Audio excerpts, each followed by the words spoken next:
Greetings everyone. Today is going to be a quick video continuing our Peace in the Middle East theme. I'm going to be making hummus. Let's get to it. Start by soaking 2 cups of dried chickpeas for at least 8 hours while you collect the main ingredients: tahini, lemon, garlic, olive oil, and spices. You're going to simmer the reconstituted chickpeas for 1 hour and then drain. Then on low heat, sweat out 10 cloves of garlic and oil for 1 minute.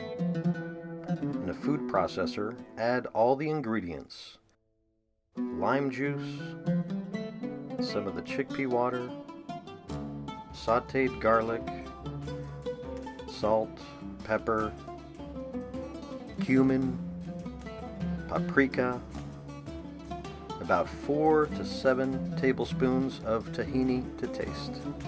Start pulsing the hummus mixture, adjusting oil and water as needed until you get a smooth blend.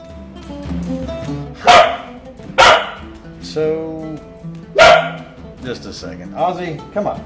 So there you have a hummus, quick and easy.